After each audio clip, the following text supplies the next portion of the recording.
Caríssimas, caríssimos e caríssimes, René de Paula Júnior falando em mais um episódio improvisado, imprevisível, até talvez um pouco intempestivo, aqui do Roda e Avisa, mas antes que eu comece, eu preciso fazer uma pergunta um pouco delicada. Quantos anos você tem? Por que eu estou perguntando isso? Porque talvez seja tarde demais, porque em algum momento da vida de qualquer um, né? Estou lembrando aqui da minha, tanta coisa para lembrar, né? Chegar aos 60 tem disso, né? Mas em algum momento da sua vida existe uma quebra, um desvio, alguma coisa acontece em que algumas perguntas não são mais feitas, em que algumas respostas são sempre iguais, em que a gente perde uma capacidade, não é a capacidade atlética, não é a capacidade sexual, não é a capacidade visual, nem auditiva, mas é a capacidade de dizer não. Em algum momento você vai ter que fazer uma escolha. Estou dando aqui uma de guru, estou tentando adivinhar aqui o seu futuro. Se você for um pouco mais velho, de repente me diga se eu estou aqui revelando o seu passado. Espero não estar sendo indiscreto.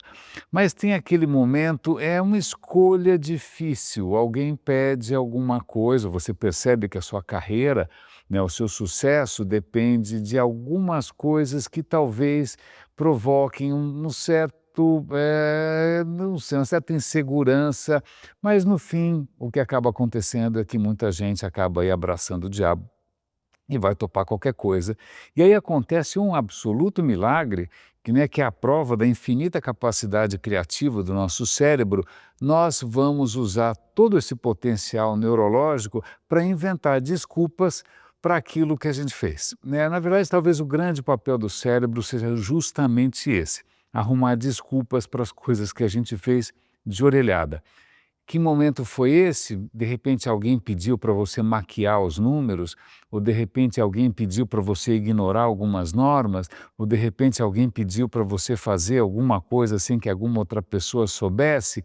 Aí a sua carreira vai para um lado ou vai para o outro, né? Eu digo isso com uma certa propriedade porque eu acho que algumas escolhas que eu fiz, né, o que eu deixei de fazer, alguns sinais que eu dei, inclusive, para muita gente, limitaram um pouco alguns caminhos. E às vezes eu fico pensando como seria a minha vida se eu tivesse dito sim, se eu tivesse topado, né, se eu tivesse abraçado o diabo, se eu tivesse fechado os olhos, se eu tivesse tapado os ouvidos, né, para uma série de coisas que eu não quis necessariamente ser cúmplice.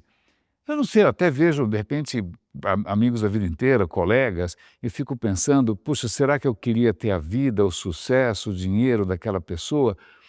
Eh, eu te digo, eu não sei se tudo isso para você está muito distante, mas guarda essa informação, em algum momento você vai lembrar, porque nesses momentos que você compara como a sua vida poderia ter sido, e não foi, né?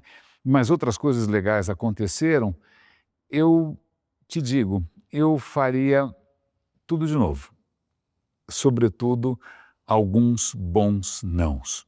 Mas, afinal, né, são escolhas, afinal, são caminhos, afinal, a gente sempre vai dar algum jeito de conseguir justificar ou arrumar alguma história, alguma narrativa, né, para conseguir fazer as pazes com o que sobrou, se é que sobrou da sua consciência. Isso me faz lembrar um antigo chefe, há muito tempo ele me pegou, era muito novinho, acho que era estagiário, ele me pegou lendo poesia.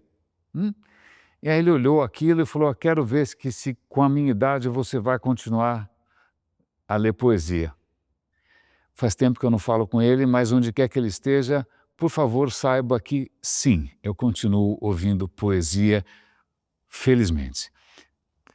Caríssimos, caríssimos e caríssimos, espero que essa pequena intromissão em assuntos éticos, em assuntos existenciais, em assuntos morais, em algum momento vale a pena e te ajude a tomar um caminho ou outro. Um grande abraço e até a próxima entrada completamente imprevisível do Roda e Avisa.